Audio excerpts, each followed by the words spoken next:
শুভ সন্ধ্যা। আজ 27শে সেপ্টেম্বর 2024 সাল, চট্টগ্রাম থেকে বলছি। আজ গত পর্বে আমরা আলাপ করেছি সিদ্ধার্থের গৃহত্যাগ পর্ব। আজকেও আমরা সিদ্ধার্থের গৃহত্যাগ পর্বের কিছু বিষয় আলোচনা করব। সিদ্ধার্থ কুমার বা সুকৃতি কুমারের গৃহত্যাগ যদি আমরা চিন্তা করি, সেই গৃহত্যাগটা তৎকালীন বাস্তবতায় খুব সহজ একটি বিষয় ছিল, কারণ তখন মানুষ গৃহত্যাগ করতেন, সন্ন্যাস ধর্ম পালন করতেন। কিন্তু সিদ্ধার্থ কুমারের জন্য বা সুকৃতি কুমারের জন্য বিষয়টা অত সহজ ছিল না। তার একটি প্রমাণ হলো সিদ্ধার্থ কুমারের সেই জীর্ণ বেশ, ভিক্ষুকের পোশাক, ছিন্ন পোশাক দেখে তার সারথি ছন্দক তিনি বুক চাপড়ে রোদন করতে লাগলেন, কান্না করতে লাগলেন, বারবার অনুরোধ করতে লাগলেন সিদ্ধার্থকে যে, হে রাজকুমার, চলেন ফিরে যাই, এই পথ আপনার জন্য নয়। কিন্তু সিদ্ধার্থ তখন অটল। তখন সিদ্ধার্থ গৃহত্যাগের জন্য তিনি অটল সিদ্ধান্তে উপনীত। যেহেতু তিনি ক্ষত্রিয় বংশধর, সাক্ষ্য সিংহ, সাক্ষ্য বীর, সাক্ষ্যদের জাত অভিমান, অটলতা, তেজ ছিল তখন খুব প্রখর। তাদের অভিমান বোধ ছিল খুবই প্রখর। সুতরাং সিদ্ধার্থ যা সিদ্ধান্ত নিয়েছে এজ এ সাক্ষ্য বীর হিসাবে, সেই সিদ্ধান্ত থেকে তাকে টলাবার কোনো সম্ভব ছিল না। তার এই সন্ন্যাস বেশ এবং গৃহত্যাগ দেখে সেখানেই তার প্রিয় ঘোড়া অশ্বরাজ কণ্ঠক মৃত্যুবরণ করে। তাহলে দেখুন সিদ্ধার্থ কুমারের জন্য কত কঠিন ছিল। একটি প্রাণী তার মালিকের এই বিয়োগ ব্যথা সহ্য করতে পারে নাই। সিদ্ধার্থ কুমারের এই গৃহত্যাগের জন্য আমরা ত্রিপিটকের মধ্যে এই বিষয়গুলো আলোচনা করা হয়, কিন্তু এর পাশাপাশি আমি আমার এজ এ গবেষক হিসাবে আমি কিছু মনস্তাত্ত্বিক বিষয় আলোচনা করতে চাই। এই আলোচনা একান্ত আমার নিজের। বুদ্ধ ধর্ম সবথেকে উদার। বুদ্ধ সবসময় বলেছেন তার ধর্ম নিয়ে আলোচনা করা যাবে, তার ধর্মকে মানুষ যেন বিশ্লেষণ করে, জানে।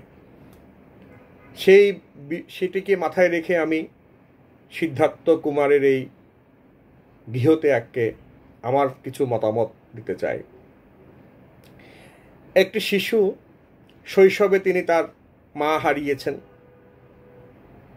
তার মাসি তাকে মাতৃস্নেহে মানুষ করেছেন। তারপরও যে মায়ের গর্ভে তিনি বেড়ে উঠেছেন, সেই মায়ের স্মৃতি তার মধ্যে জাগ্রত থাকা স্বাভাবিক।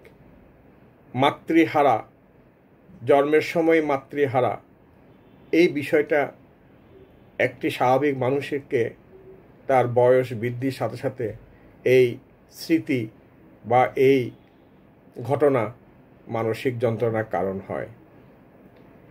আবার বিভিন্ন গবেষণা দেখা যায়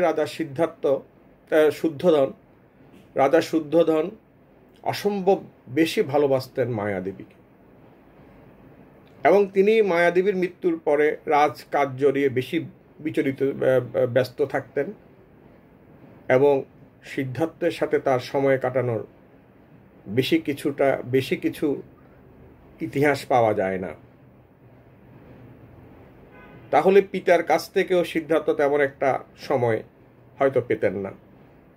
পাশাপাশি রাজা শুদ্ধোধন সিদ্ধার্থকে, যাতে সিদ্ধার্থের মনে বৈরাগ্যভাব না আসে, তার জন্য অতিরিক্ত ভোগ লালসা তার চারিপাশে দিয়ে রেখেছিলেন।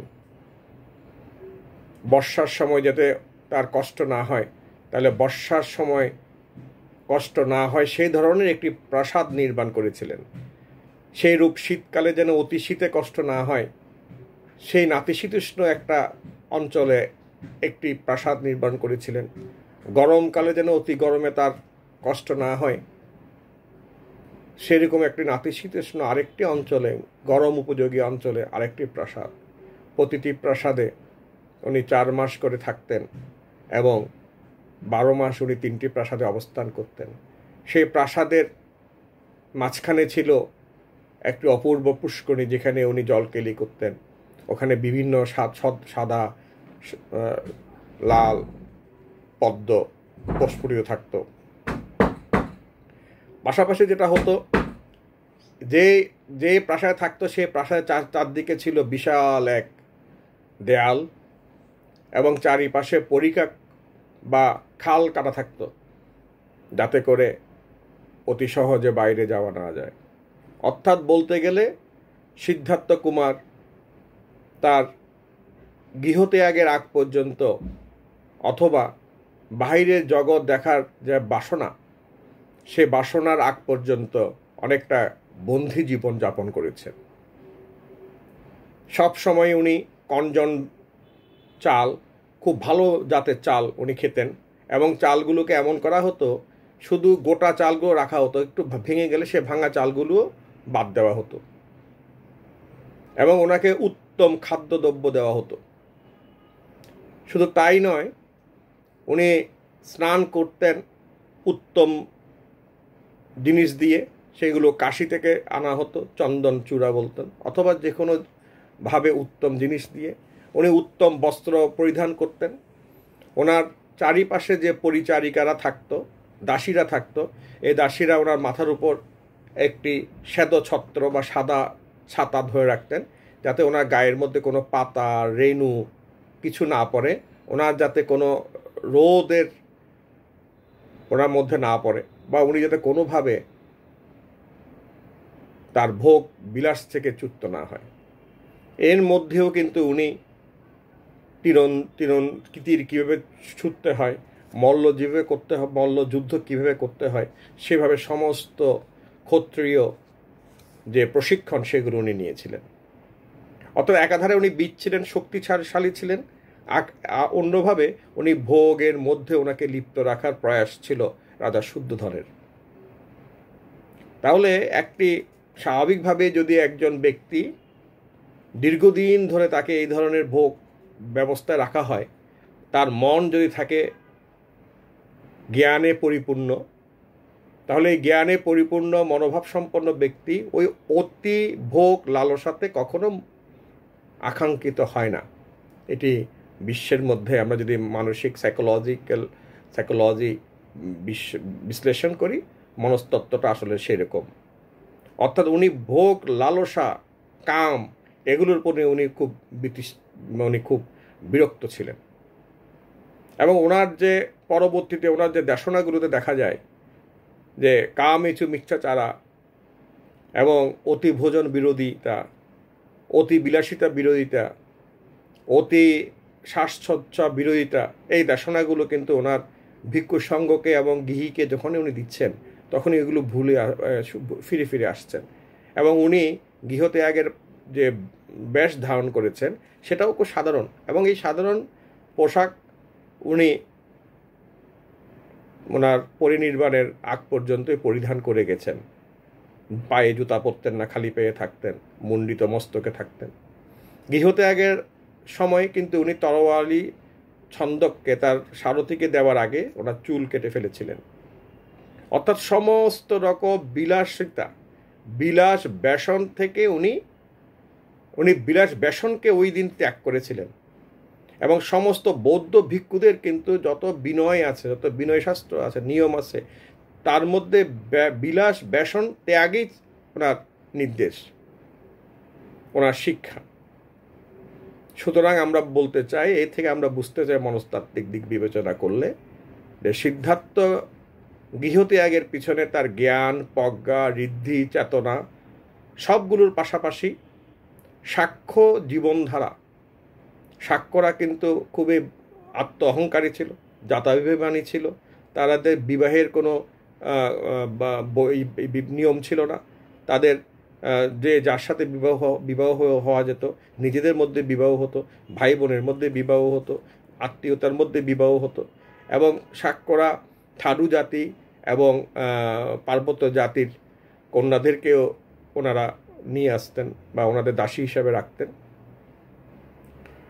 সুতরাং এবং ওনাদের সাথে ওই থাডু এবং পার্বত্য জাতির নারীদের সাথে সাক্ষ্যরা শারীরিক সম্পর্ক করতেন।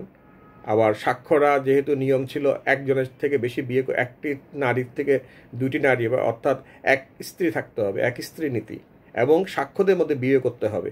স্ত্রী মারা গেলেও আর বিয়ে করা যাবে না, এরকম নীতির কারণে তারা বিয়ে করতেন না। কিন্তু থাডু এবং পার্বত্য নারীদের ওনারা দখল করে রাখতেন এবং ভোগ করতেন।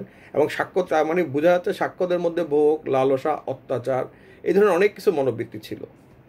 তাহলে এইরকম একটি পরিবেশের মধ্যে একজন পূর্ণ আত্মা, একজন জ্ঞানী, অসম্ভব মেধাবী একজন ব্যক্তি কখনো থাকতে পারে না। কারণ তার কাছে এটি কদর্য, ভোগ, লালসা তার কাছে একটি কদর্য। একজন জ্ঞানী পণ্ডিত ব্যক্তির কাছে এগুলো সবসময় তিনি এগুলোকে আকাঙ্ক্ষা করে না। অর্থাৎ বলতে গেলে সিদ্ধার্থ যেন সাক্ষ্য জীবন চরিত্র, সাক্ষ্যদের আত্ম অভিমান, এই সব কিছু থেকে বেরিয়ে এসে চুল ফেলে দিয়ে ভিক্ষুকের সাথে বস্ত্র বিনিময় করে খালি পায়ে হয়ে উনি যেন সাক্ষ্যদের জাত অভিমান, সাক্ষ্যদের বিলাসিতাকে উনি প্রত্যাখ্যান করলেন। সুতরাং সিদ্ধার্থ কুমার, সুকৃতি কুমার, আমার বুদ্ধ, ভবিষ্যতের সাক্ষ্য সিংহ, গৌতম বুদ্ধ তথাগত যেদিন গৃহত্যাগ করেছেন, এই সমস্ত মনস্তাত্ত্বিক বিষয়গুলো ওনার মনের মধ্যে হয়তো কাজ করছিল। আজকে এই পর্যন্তই। পরবর্তীতে আমরা বলবো যে সিদ্ধার্থ কুমার গৃহত্যাগ করে কি আনন্দে উনি ভ্রমণ করতে শুরু করলেন। তখন কিন্তু ভারতবর্ষ 16টি মহাজনপদে বিভক্ত, 62টি মতবাদের তখন সৃষ্টি হয়েছে। এবং সেই সিদ্ধার্থ তার প্রব্রজ্জাজনিত আনন্দে বিভোর হয়ে উনি পথ চলতে শুরু করলেন। আগামী পর্বে